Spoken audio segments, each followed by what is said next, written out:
Not all those who wander are lost. J.R. Tolkien. Welcome to Aegis Travel Adventures. We are Ken and Gisele. We have been to over 100 countries and are still looking to see what is around the next corner. We love wine, travel, and adventure. Listen to our podcast where we share the fun of the magical places, people, and cultures that have touched our lives. Aegis, Travel, Adventures. Welcome to Aegis Travel Adventures, podcast number 7. Today we've done some recording of the ocean because we're at sea. One of 4 straight sea days to go from South America to Africa. Our last day in South America was at Recife, Brazil, on the northern coast. Interestingly enough, they call it Recife. They have a silent R. We found out in southern Brazil some of the words were different than Portuguese, and they told us the words in northern Brazil were even different. So, knowing the language isn't always everything it's cracked up to be. But Recife is what we call it. We had a stop there for most of a day, and the Viking ship had a included tour, and it was a walking tour, which was interesting. And we stopped in an industrial zone, and we took a shuttle through the industrial zone to the port of entry. Had to walk up a flight of ramps and then down another and show our ship pass and pretty much go outside. We got assembled as groups, and our tour guide took us to the old town of Recife, which is actually an island.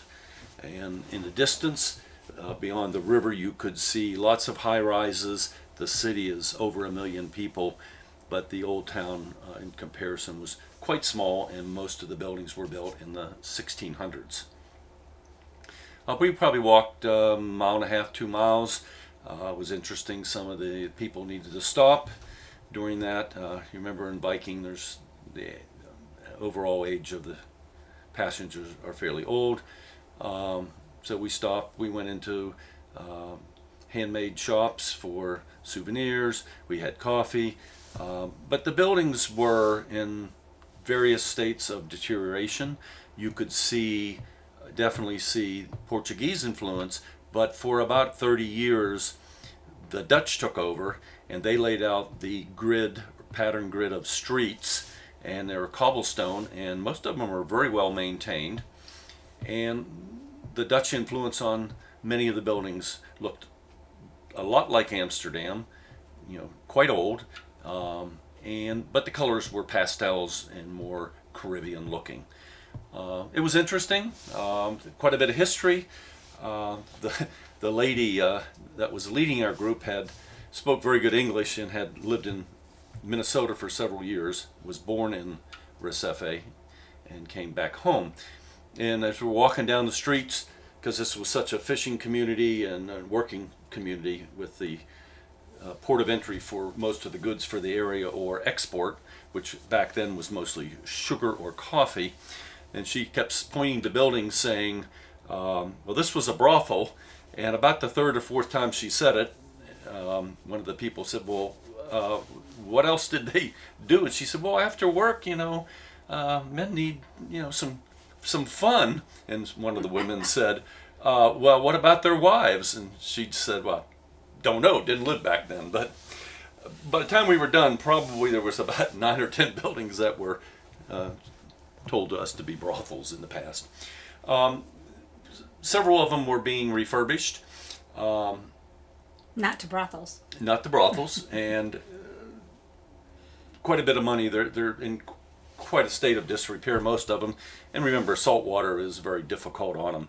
They have a type of dance here that they use for their carnival, and over 1 million people come to Recife for their carnival. They have these little umbrellas. I mean, I'd say little. They're about 12 inches, in diameter, and they have them hanging in the streets in certain areas. They have murals of the dancing. They have a whole theater there for the dancing, and it's really part of their culture, and it's a big time thing here, and I probably can't pronounce it correctly, but it's like Tiarafo, and so their carnival is run a similar time as the one in Rio. It was interesting and informative. We didn't do anything else after the walking tour. The ship did have some paid tours where you could go to Olinda, which was a pretty preserved village, colonial type village up in the mountains, and people that went up there said it was interesting. But beyond that, we were only here about 5 hours total, so it didn't really allow for too much. And back on the ship at 5, we started our tour at noon, and then we started our 4 days at sea to get to Africa. Well, this is our second day at sea, and today we crossed the equator. And if you've been on if you've been on cruise ships, you'll know they always seem to do a big deal about crossing the equator. If you've never crossed the equator, you're called a pollywag. And so they make a big deal about getting in the water, and they usually have the crew that have never crossed the equator go through, quote, a trial about, like if you're the head of the drink department, you're on trial because you're charging people for drinks. It's really kind of cutesy and fun. We've done it on several cruise ships, and I thought Viking did it very very nicely and very funny, and it was really cute. Then they have the opportunity to kiss a fish. And so because Ken and I had done it before, we didn't go through the trial, if you will, and jump in the pool, but we did take some silly pictures of us kissing the fish and drinking the traditional Ouzo, grappa. Yeah, whatever. It's like a shot, and it's fine. So there are some silly pictures that we'll post on the Instagram account regarding us being sort of silly and taking some pictures. But again, having done it before in several cruise ships, I thought Viking once again did a very good job. As we mentioned before, we have been extremely pleased with the activities and the staff and the events on the Viking ship. They just seem to do it right, and they seem to care about their customers, and they care about whether you can see or not. And there's some people that are coming along to see the event in walkers or in chair things, and they're like, oh, let's make sure you can see. They're very kind to the staff, to the people that are on ships. So those are little things that we have noticed that I really appreciate. And I'm sure people with some handicaps or some mobility issues would definitely appreciate. We've noticed that in the dining room when people are coming, if they can't carry their food, there's always somebody there to help them. So these are little niceties that I think make a ship, make Viking stand out. So it's a smaller ship than the other big cruise lines. 930 passengers is their capacity, and I'm not sure how full we are, but we really haven't had any issues with elevators, getting food, getting drinks, getting to shows. So it is quite pleasant.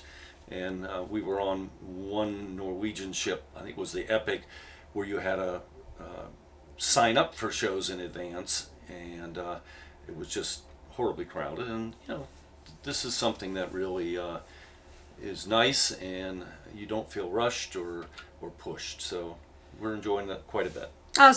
We also have seen several shows that some of them are more your typical stage show that all cruise lines seem to have, but they have here some unique performers. We saw a gentleman, Tony, I'll find his name and put it on our notes. He did a really good job. He was an American, but he now lives in Croatia, and he's a Broadway singer. So I enjoyed him, but it was a delightful show. So we've enjoyed that. So the next 2 days we're just going to chill and hang out and play trivia, which we do pretty good to be just two of us, and just chill and enjoy the lovely weather. And so that's it for the information part of our trip as far as where we are right now.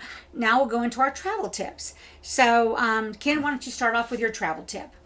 Okay, so for people that travel a lot and are willing to go out into bad weather, my travel tip today is about Rainjackets. And there recently has been a competition, and it's been been run by CNN underscored, and they tested 14 top-rated rain jackets from all the big brands, North Face, Patagonia, Arc'teryx, and so on.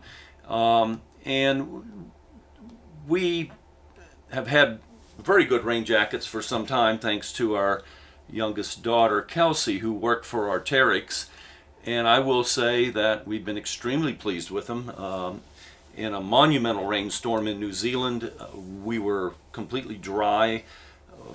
Below the rain jacket, we had quick dry pants on, which got wet, but they quick dried. So, and we have waterproof shoes, and we're generally prepared for this kind of stuff. And in addition, when we're going to places where we're going to be a safari or hiking and that, we have water pants. So there's the things you may need, depending on the weather. And if it's cold, particularly, getting wet is never any fun. So so they did this extensive study, and they came up with, and a little bit surprised to me, one of the more reasonably priced jackets, and it's the Patagonia, and it's called the Torrent Shell 3L, and it's $179, and you can get it at Patagonia, you can get it at REI. I'm sure there's some mail order places you can get it as well. While it may not have scored significantly above the North Face and the Arc'teryx jacket, it did beat them overall, and it kept people just bone dry, which is really good. So, for people that like to travel and they're willing to get out in the weather, bringing an umbrella is quite unwieldy when you're traveling. It's a big item. If you're on a cruise ship like Viking, they give you an umbrella, one for every cabin. You probably could get a second if you need it. But still, walking around with an umbrella to me is not something I enjoy doing. So I took my rain jacket yesterday at Recife. It was sprinkling, and I was a little surprised that the ship handed out free ponchos, which some of our other cruises and other cruise lines charged, I think, $5 for a 98-cent poncho. They gave them out free, and several people put them on.